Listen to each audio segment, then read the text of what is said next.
મારે અલગ થવું છે બસ. અમે કેટલા વર્ષથી આવી તેદું ના ઢોળા ઢોળું છું. મારે હવે ભેગું નથી રહેવું, મારે અલગ થવું છે.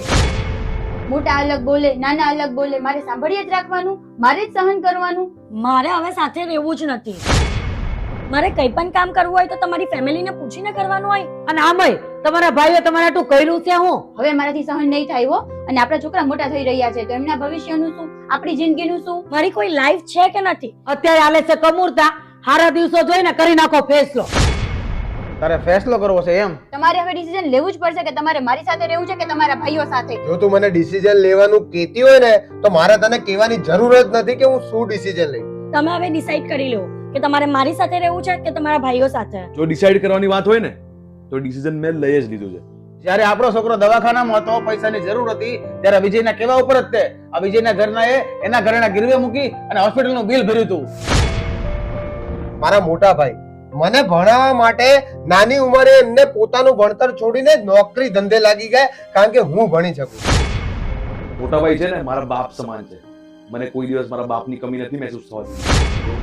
અને રહી વાત નાનાની, એને વિદેશની સ્કોલરશિપ મળી હતી, મફતમાં જઈ શકતો હતો, ત્યાં ભણી અને એનું કરિયર બનાવી શકતો હતો. પણ નહીં, એને બધું છોડી દીધું. અહીંયા આવ્યો હું કરવા? આપણે હાટું થઈને, ભેગા રહેવા હાટું થઈને. અને નાનો ભાઈ એની વાત કરે, તારા મારા કરતા વધારે પ્રેમ આપણા છોકરાઓને તો એનો કાકો આપે છે, એ સાચવે છે એમને. અને હું મારી લાઈફમાં બહુ બધી ભૂલો કરી.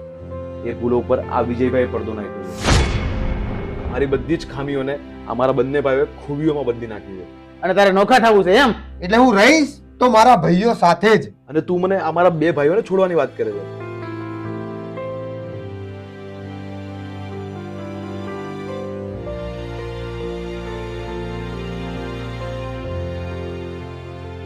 નોખા રહેશો તો ભંગાઈ જાઓ અને જો ભેગા રહેશો તો કદાચ જે ભાંગવા આવ્યો છે ને એને ભાંગી નાખશો. એટલા માટે જ કહું છું કે જેથી લંકાના મેદાનમાં રામનું રાવણનું યુદ્ધ ચાલતું હતું ને, તેથી રાવણે રામને પૂછ્યું કે રામ આજે તમે કેમ જીતો છો ને હું હારું છું. તેથી રામે રાવણને જવાબ દીધો તો કે હે રાવણ કે જીતવા માટે આપણા ભાઈઓ ભેળા જોઈએ. ભલા માણસ એટલે જ કહું છું કે ભાઈઓ બધા ભેળા રહેજો.